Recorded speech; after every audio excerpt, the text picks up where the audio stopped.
Oh. Okay, so feeling ko, kung maayos yung LG V60 nakuha ko last March, hindi ko bibilin tong S23 Ultra ko. At least I think so. And that's how good I think the LG V60 is. So, alam niyo naman, nag-review din ako ng mga used smartphones dito sa channel.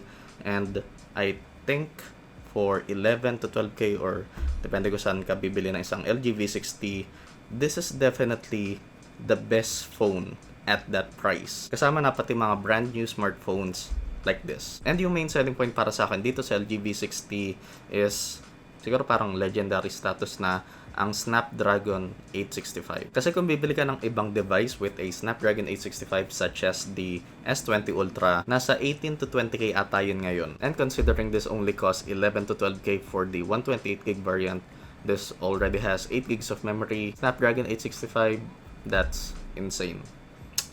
But it's not perfect though. Okay, so just to get it out of the way, ito nga yung full specs ng LG V60. Okay, so even though this phone is a flagship phone way back in 2020, this basically feels still like a flagship phone, except for two main things that I don't like about this phone. So unang-una is kahit na OLED display to, is you're stuck with a 60Hz refresh rate. And yes, alam ko, dun pa lang is alam ko madami na sa inyo magkakaroon ng mga violent reactions dyan in the comments. And yes, medyo understandable naman yun, ewan ko. Pero for a Snapdragon 865 device for only 11 to 12K, you can't really complain. I mean, I get it, kapag nasanay ka lang sa isang 120Hz or kahit sa 90Hz na refresh rate sa isang smartphone is iba na talaga.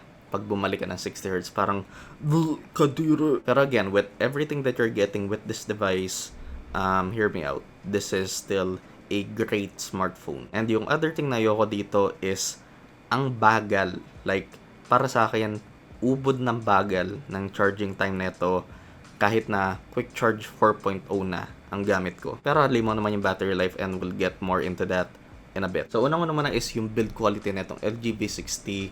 It's basically built like a freaking tank, mga kaibigan. Very nice. So, you have Corning Gorilla Glass 5 at the front. Corning Gorilla Glass 6 naman sa likod. Weirdly enough. Tapos, aluminum frame. So, pagdating sa build quality is panalong-panalo to. And available to, if I'm not mistaken, just in two color options. Itong white na nasa akin ngayon.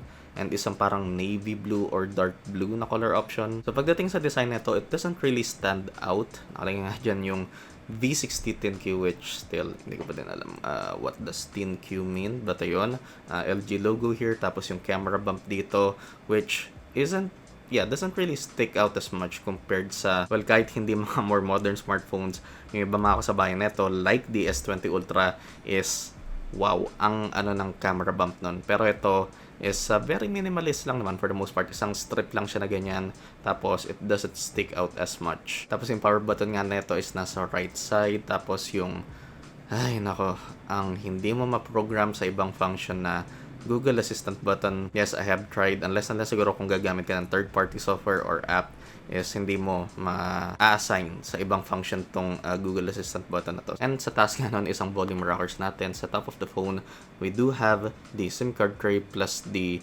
secondary noise cancelling microphone. Yes, may micro SD card slot to sa mga magtatanong. And sa bottom of the phone, we do have old jack. Yes, for a 2020 flagship smartphone, meron pa din tayong 3.5mm jack, high quality DAC nga yan. So yes, this will be able to drive your high quality headphones or earbuds. Tapos ang USB Type-C port, main microphone, tapos ang bottom firing speaker natin. And yes, we do have dual stereo speakers. So dito sa taas, isang ating earpiece speaker grill that acts also as the top speaker. And not gonna lie, pagdating sa front ng phone na to is, medyo outdated yung design natin. Kasi as nakita nyo naman sa taas, ang front-facing camera is in a teardrop notch. Tapos, ang kapal ng top bezel, bottom chin, as nakikita nyo naman. And yung side bezels nila is definitely thicker than, I think, pretty much every flagship phone na kasabayan neto noon. And something that I can't really vouch for in this phone is yung IP68 certification na kahit na may IP certification siya, technically is baka mamaya degraded na yung parang mga rubber seals neto.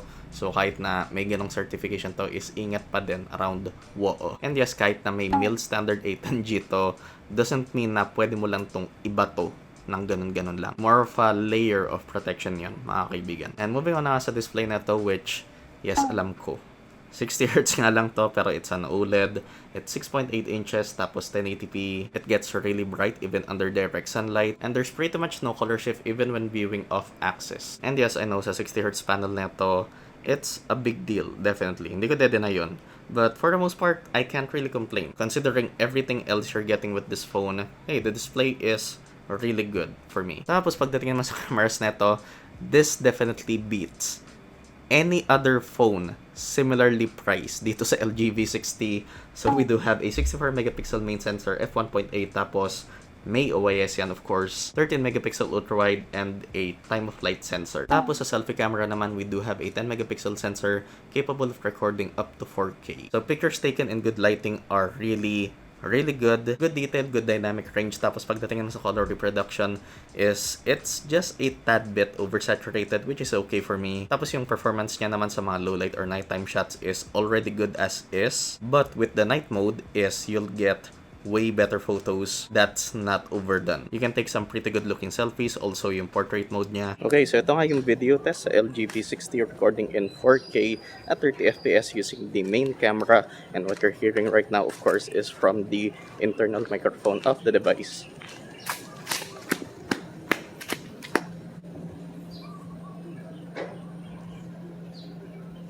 Okay, so this time, ito naman yung vlog test sa LG V60 is still recording in 4K using the front-facing camera, and still what you're hearing right now, of course, is galing sa internal microphone of the device.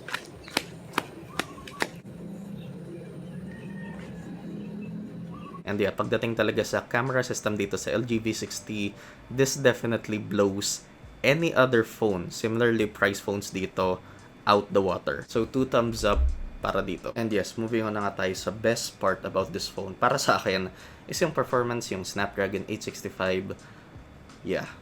Although a bit disappointed na UFS 2.1 storage lang ginamit dito ng LG, it still has 8 gigs of memory, tapos yung storage option na nasa akin is the 128 gig variant. Okay, gusto ko muna unahin na performance is great, no doubt. Opening, closing apps, multitasking, having several apps open in the background is no problem for this. Pero here's the thing, dahil na 60Hz nga lang yung display neto, it doesn't feel as fluid compared to smartphones na kasabayan neto noon. But at least that's a good gain pagdating sa battery life neto. So pagdating sa mga games naman, Genshin, definitely no problem. So dito sa Genshin, it actually has no problems running it at the highest graphic settings at 60 FPS, motion blur turned off. Pero weirdly enough, it hits up quite a bit. Again, highest graphic settings lang naman nangyayari yun. But if you lower it down to high, which is still really good, tapos 60, motion blur turned off, magma-max out lang yung temps neto at about 41 degrees Celsius, tapos is-smooth as full yung performance neto.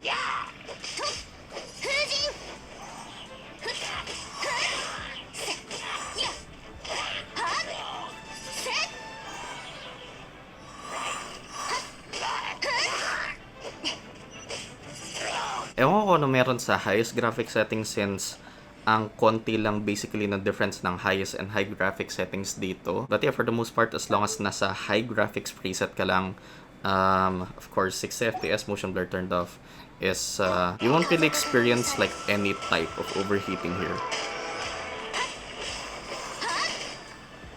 And pagdating naman sa dual stereo speakers neto,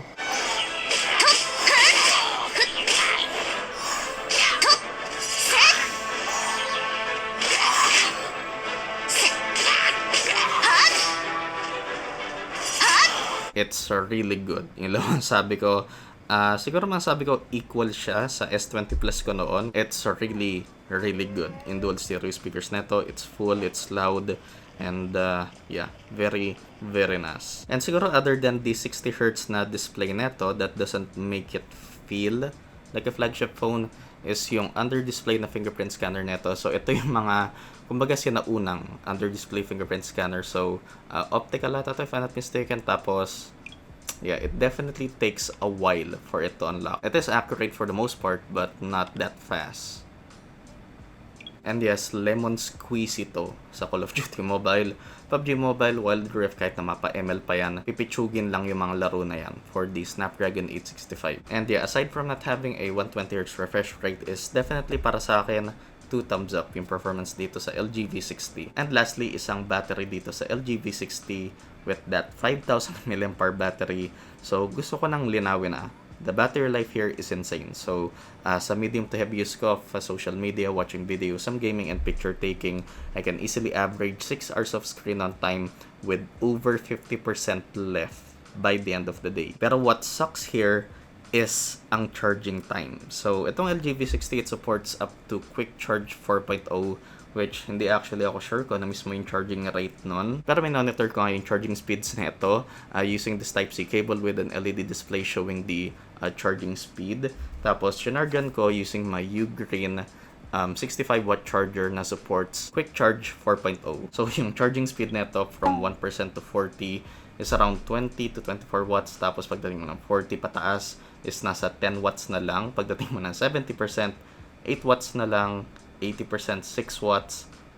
Tapos 90% is 4 watts na lang. So again, using my Quick Charge 4.0 capable charger, I was able to charge this from 1% to 40 in 30 minutes, 1% to 70% in 1 hour, up to 85% in 1 hour and 30 minutes, up to 94% in 2 hours, and a 100% charge in 2 hours and 30 minutes. And take note, itong optimized charging shit na yan, regardless if it's turned on or turned off, it's basically the same. Tapos pagdating na sa wireless charging speeds nito, yun talaga yung masasuggest ko sa inyo na overnight charging. So yeah, battery life dito sa LG V60 is pretty insane. Charging speed times suck. 2 thumbs down legit sa charging speeds na itong LG V60. So in conclusion, para dito sa LG V60, if you're looking for, for me, the best value smartphone that you can buy for around 11 to 12K dito sa Pilipinas, yes, kasama na doon pati mga brand new smartphones.